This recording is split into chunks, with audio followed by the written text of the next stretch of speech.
kandi uri muri abo ngabo. Wa mubyeyi we, pfukama huri usenge nimba ushaka kuba muri abo. Wa mugabo we, pfukama usenge nimba ushaka kwinjira muri abo.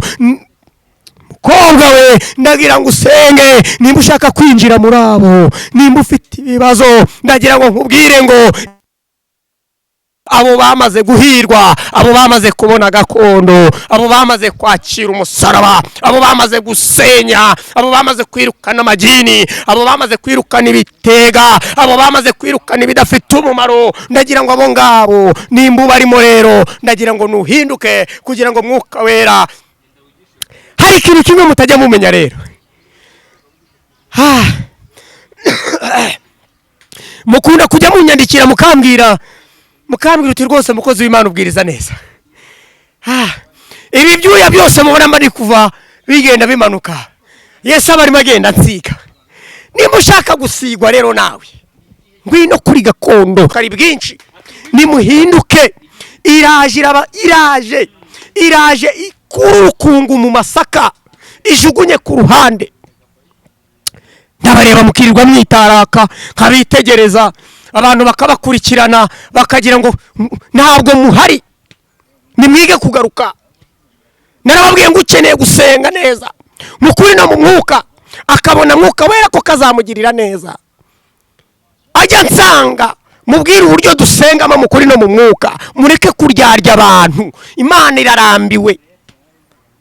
Senga, ugira icyo ukora, ugira icyo uhindura.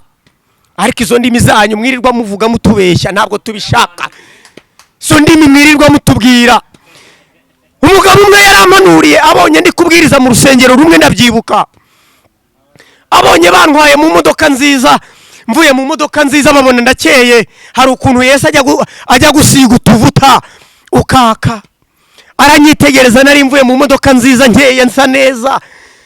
Arangije arandeba arambwira ngo ajya mu mwuka wa hehe. Yari mu mwotsi, ntabwo yari mu mwuka, yari ari mu mwotsi.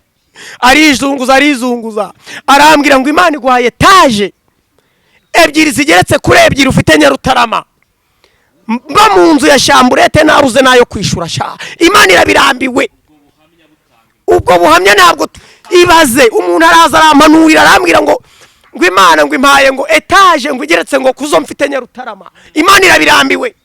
Icyo gihe nabuze amafaranga yo kwishura shamburete ndi kubwiriza. Mwabahanuzi mwe, mwanjije mwe, mubesha. Imana ntago ibishaka. Barandeba baranyitegereza basanga nimo ndahanura. Baranje baravuga ngo uyu nguyu ukuntu tumubona ngo Imana ngo hari ibintu byinshi ngo yamuhaye amazu ngo menshi, ngo njyanye hanze. Nimube hanze mwebwe, kuko biriya tubwira ngo hanze hazabimbwa n'abarozi. Twebwe ntabwo dushaka kuba hanze, twe turashaka kuba mu nzu y'Imana. Niyo mpamvu tubabwira ngo nimuhinduke. Ibaze kweri, umuntu ejo bundi aranyitegereza ndimo kubwiriza ahantu, arandeba aranyitegereza arambwira ngo sha, ngo ndakubona ngo uri agasore keza, ngo ariko ngo iguhaye fiance w'umuzungu kandi mbyaye gatatu. Ibaze kweri, Imana ibyo bintu irabirambiwe. Abo bavangirwa Imana irambwiye ngo iraje bakubite mu izina rya Yesu. Mwabi pasitoro mwe mubesha, mwirirwa mubesha abantu, mushaka indonke gusa. Hari ibintu Imana idashaka. Mana yanze agasuzuguro k'abanyamahanga. Mana yambwiye ngo mbabwire ngo ije kubakubita. Aho uryamye wumve ko igiye kugukubita. Ndagira nkubwire ngo aho wiyoroseye hose uzi kubeshya, ijisho ry'Imana rirakureba. Ijisho ry'Imana rirakureba sha.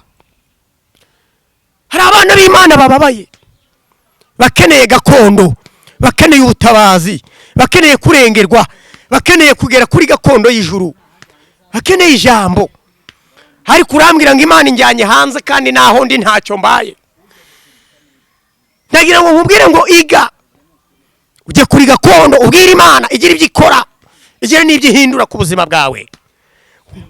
Imana waraye hanze, uraza ukabwira abantu ngo umaze iminsi ine ngo uryamye mu butayu utazi naho bubera. Ubutayu bavuga ntabwo ari ukujya hara mu mashamba. Ubutayu ni ugusenga, ubutayu ni ukwinjira muri gakondo, ubutayu ni ubutayu. Umuntu wagiye mu butayu aba afite amavuta. Umuntu wagiye mu butayu aba yambaye imbaraga. Umuntu wagiye mu butayu aba afite imbaraga za Mwuka Wera. Umuntu wagiye mu butayu niyo atambuka umubonaho ubutayu. Ariko mwebwe muravuga ngo nge nagiye mu butayu ngo nuko Yesu arankoresha. Yesu yagukoresheje ryari? Nimba uri umwana w'Imana wakoze. Aho mujye kubeshera ukavuga ngo uri umukozi w'Imana, Yesu yangarije hehe? Wavuga ko uri umwana wayo. Yesu niye wigeze ubona afite agatuti ahagaraho ngo ngewe nangaje Theophile, nangaje kanaka? Uri umwana w'Imana. Ntuzitwa intumwa yayo, ntuzitwa umukozi wayo. Hari biro wigeze ubona Mwuka Wera aza kubwira ngo ngwino wicaremo nkwandikire ngo urupapuro hanyuma uzagenda uvuge muhemberwa hehe ubundi? Kariyo mpamvu mubeshya. Urakaba umwana w'Imana ariko si umukozi wayo, uhembwa ryari? Ukorera hehe? Turi kuri gakondo. Nta mwanya muha imiryango yanyu, ibyanyu n'ukwirirwaho, n'ukwirirwa mubeshya. Imana irabirambiwe. Koze cyane bene data. Mana ibaha umugisha. Muri ibyo ari mu mwuka yararirimbye. Araririmba aravuga ngo mpanagurwe hose mwami n'umuriro nibushaka, kiri ibyaha nakumva Yesu, kiri ibyaha birimburwe, kiri ibyaha birimburwe, gerageza uko nshobora kwivutsa n'amambizi ibyaha Yesu we, nyamara njya mbyibonamo. Jumboneza ibi bintu Imana ntabwo ibishaka. Hari ibintu Imana idashaka, hari ibintu Imana irambiwe. Yanze agasuzuguro k'abanyamahanga. Nyagasani, abana bawe nyamahanga barimo barabatoba, kirirwa babwiriza babeshya. Ariko data nagira ngo nkubwire ngo tugarukeho. Mana tugarukeho abana bawe, kuko twaruhijwe n'ibihe. Mana urakarama, watubwiye kugiye kubakubita.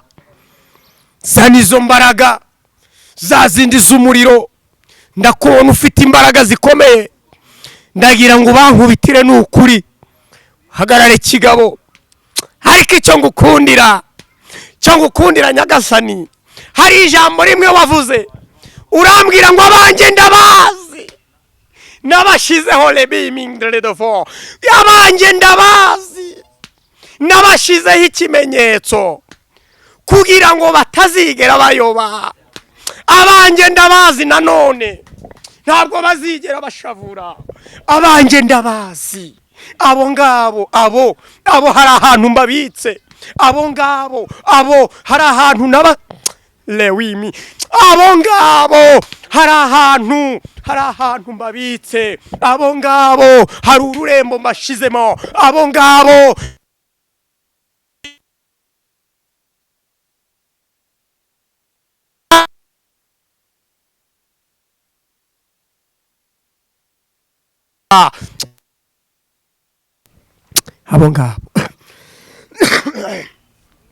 ndagira ngo nkubaze ngo muri abo ngabo urimo. Iyo batubwiye ngo abo ngabo, please urimo basi? Ntabwo urimo muri abo ngabo. Bamwe nahoze mbabwira ku kiganiro nakoranye n'umunyamakuru, mbabwira ukuntu nazirikiwe mu shamba. Uyu mugabo mvuga ndamuzi mwabagabo. Uyu mugabo mvuga ndamuzi mwabakobwa mwe. Reka kwicara ku masezerano y'amahuri. Nahoranye n'abantu babwira ngo nimureke kwicara ku masezerano y'amahuri. Imana irambiwe amasezerano y'amahuri. Uramara imyaka 30, ukamara imyaka 40 ngo wicaye ku isezerano ry'amasengesho, ngo wicaye ku isezerano, ngo isezerano reka kwicara ku masezerano y'amahuri. Hari icyo Imana ishaka. Uyu mwaka turimo Yesu aje gusarura. Ibaze Yesu aje gusarura, agasarura, yagera mu mudugudu agasanga ntabahari. Yesu aje gusarura bwoko bw'Imana. ndabakunda cyane. Ndagije Imana Theophile intumwa. Mwakomeje wenda kujya mumbaza nimero nazibahaye, wenda reka mbabwire MTN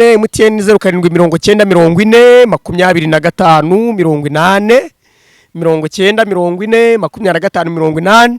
Reka dusengane namwe mukomeje kudukurikira kandi turabakunda n'ukuri igihe cyose mudukenereye muratubona. Reka dusenge Imana ikomeze kubahagaraho kandi bahumugisha, ibagirire neza mu izina rya Yesu Kristo. Urakarama wayera we, urakarama Nyagasani, uragahora ku ngoma. Nukuri ingoma yawe ntizigera ihinduka, kuva kera kugeza ubu niko waruri. Ndagira ngo nuzenguruke mu bitaro abarwayi bakize, nuzenguruke hirya no hino, ubagirire neza. Byo tugusaba twizeye nuko uzabikorera kwiyubahisha mu izina rya Yesu Kristo. Amen. Amen. Amen.